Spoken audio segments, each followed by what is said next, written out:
What? Hello and welcome to Input English. This episode begins with a phone call. Kathy's cell phone rang and she answered it like she had done thousands of times. She didn't really expect this phone call this morning. The voice on the other end of the call said, "There's been an accident." Kathy felt sick. She fell back into her chair and listened carefully. The voice on the other end said, "I think he's going to be okay. He's awake now. He's talking."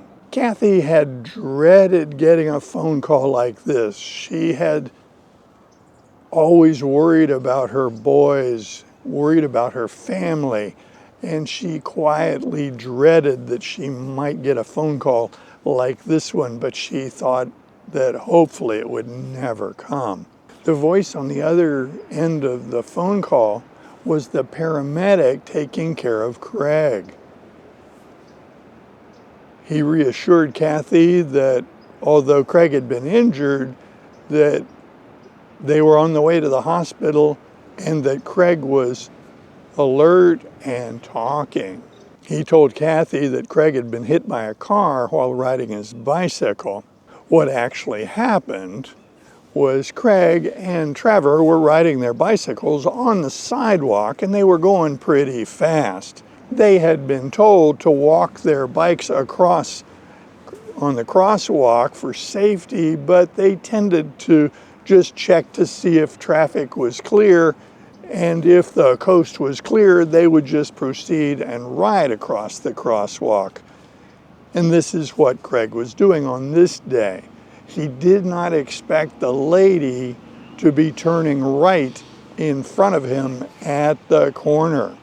So when he got to the crosswalk, he was still going pretty fast. And before he reached the cross street, the lady's car was directly in front of him. His bicycle hit the right front tire and he was thrown over the handlebars. He continued in his trajectory across the hood of the car and landed on the street next to the car on the other side. With the impact, the lady was quite startled, so she slammed on the brakes and saw Craig land next to her in the street. He did not move. She put the car in park and called 911. So this is how the ambulance and the paramedics got there quickly. She immediately called for help. She got out of the car and knelt at the side of Craig to see if he was even alive. Craig was unconscious but breathing. And while she was waiting for the paramedics, he opened his eyes. She talked to him and reassured him that help was on the way and that he should just lay still and not try to move. The paramedics arrived in a few minutes and they were very professional. They slipped a hard collar around his neck and fastened it to protect his spine. They talked to him, and in response to the paramedic, Craig was able to move all his arms and legs. He could move all his extremities. They slipped a backboard under him, put him on the gurney, that is the cart that they use to transport people, and they put him in the ambulance. They were off to the hospital.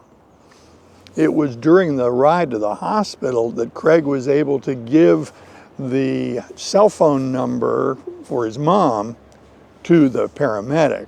After the phone call, Kathy quickly called Robert and explained that Craig had been hurt, and they decided to meet at the hospital. When they arrived at the hospital, Craig was taken quickly to the trauma bay, that is the exam room set up for people who have been severely injured. Because it looked like possible multiple trauma, that is, injuries to different parts of the body, the staff, based on their protocol, quickly cut off all his clothes with scissors, and they put a gown over him. Because it was a patient brought with injuries to the trauma bay by ambulance, the doctor immediately saw Craig and examined him. He checked for a spine injury first because when he met Craig, he saw that he was breathing and talking. He did a very thorough and well-organized exam. Once the doctor was satisfied that the spine was not injured, he did a neurologic exam checking all the nerve functions because it sounded like Craig had a concussion. He had lost consciousness after an impact to his head. Luckily, Craig had a bike helmet on, but bike helmets don't prevent concussions, no. The neurologic exam for Craig was normal. The doctor listened to Craig's chest, the heart, and the lungs. He also listened to Craig's abdomen. He pressed on Craig's abdomen, and there was no tenderness. That is, when he pushed, it didn't hurt. It didn't cause pain to push. He also palpated all over Craig's limbs. That is, he would push in different places, called palpation. He would push in several places looking for evidence of pain. When he got to the left wrist, there was tenderness. He took the splint off Craig's arm to examine the arm and saw that the skin was intact, but it was swollen. He also saw that Craig's arm was bent, so that meant there definitely would be a fracture on the x-ray. Now, since Craig is 11, the doctor expected this fracture to be a green stick fracture. That is, the bone bent rather than breaking into two pieces. The doctor also found the tenderness and swelling on Craig's right ankle on the outside, the lateral side. He ordered x-rays, and these were promptly done. Right after the x-rays were completed, Craig's parents had arrived and were at his bedside. The doctor came in to explain the findings. The doctor had gotten a very good story of how this accident occurred and assured Craig's parents that Craig was not hit by a car. Instead, he had run into a car on his bicycle. Luckily, he had his helmet on, and that no doubt prevented more severe injuries. The doctor explained that indeed Craig had a green stick fracture of the left radius. He explained that in the forearm there are two bones, the ulna and the radius. And the radius is the bone that is lined up with the thumb. Craig had broken his radius, and the break was a green stick type fracture. It wasn't in very good position, so he recommended that they summon the orthopedic surgeon to opine about treatment. He predicted that the bone would need to be set. He also explained that the x-ray of the right ankle did not show a fracture.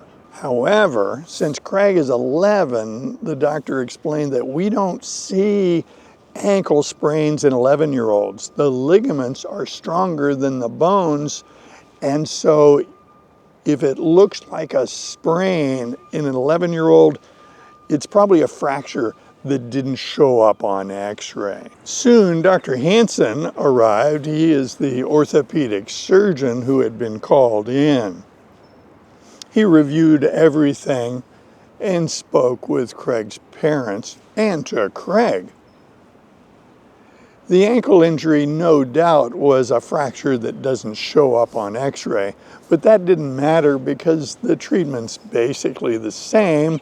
That is to immobilize the ankle in a walking cast for about a month. The left radius fracture was not in good position, and since Craig was 11 years old, he advised that that fracture be reduced, that is, set into a proper position, put it back to the shape it was in before the fracture, so when it heals, it will heal properly. When he explained that, Craig showed signs of fear. He did not like the idea of somebody doing something to his painful left wrist.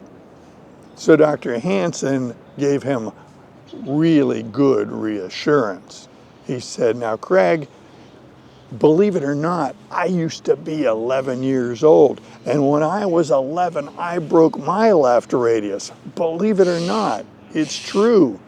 And when they said it, they did it in the operating room, and it hurt a lot. But that was way back then. Since then, we now have very good ways of taking care of this, and I'm not planning on hurting you at all." Craig needed that kind of reassurance. So did his parents. Shortly, Dr. Hansen applied some local anesthetic very skillfully into the fracture. It really didn't hurt. He was so gentle. In a few minutes, he had straightened the bone out and applied a splint.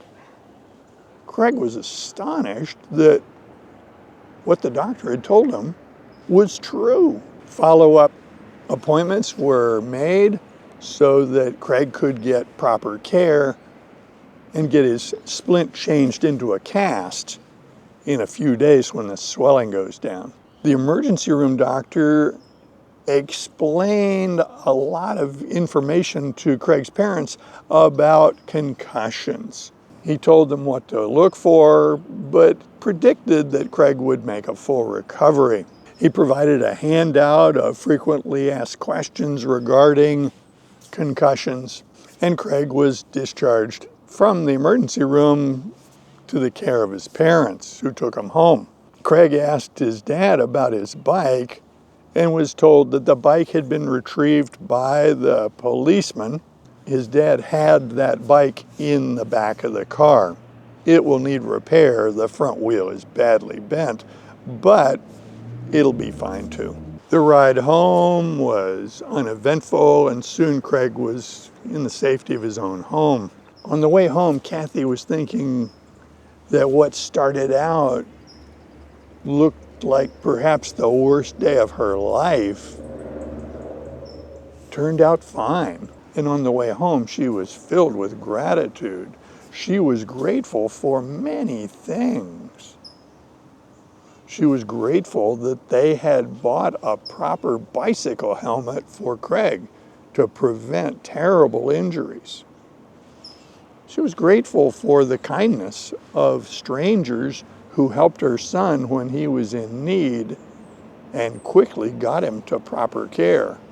And of course, she was grateful to the staff of the hospital for their professional way of dealing with this frightening situation. Craig made a full recovery within a couple of months and returned to his normal activities.